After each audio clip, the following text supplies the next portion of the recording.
시민으로서의 영역은 정치적 올바름을 고민할 수밖에 없죠. 아까 잠깐 비교를 했는데 가난한 사람한테 돈을 주는 것은 시장 논리에는 어긋날 수 있지만 정치적으로 올바를 수 있고 공동체를 위해서 그들을 위한 복지제도를 유지할 필요가 있을 거예요. 하지만 우리는 소비자로 사고할 경우에는 그는 그냥 시장 안에서 도태된 인물인 거죠.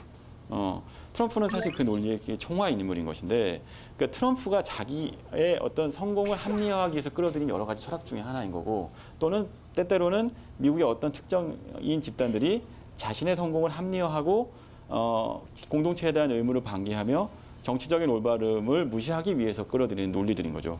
트럼프가 갖고 있는 가치는 거래 기술에서 끊임없이 나오는 것처럼 이용했다는 거죠. 끊임없이.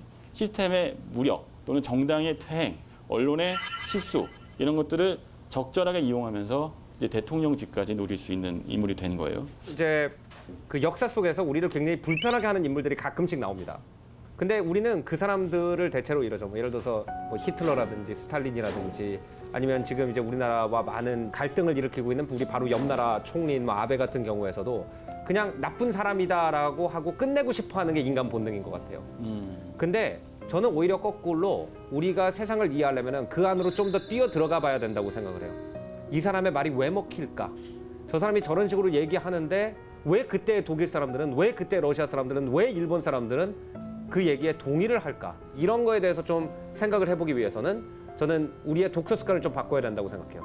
우리가 좋아하는 사람의 책만 읽을 게 아니라 우리가 싫어하는 사람의 책도 읽으면서 저 사람의 말도 자기 나름대로 앞뒤가 맞구나. 거기에 대해서 좀 생각해 볼 수 있지 않을까.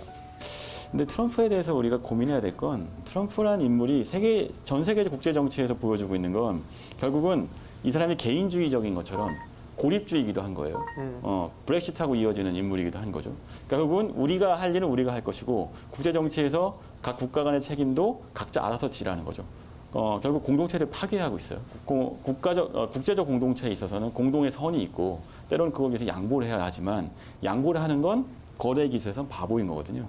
눈에는 눈, 눈에는 이에는 이고 내가 당하면 10배 이상 돌려줘야 하고 내가 상대방을 이용하는 건 너무나 스마트한 일이 되는 것.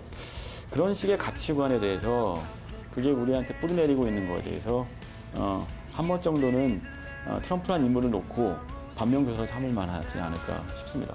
라이프 엔터테인먼트 TV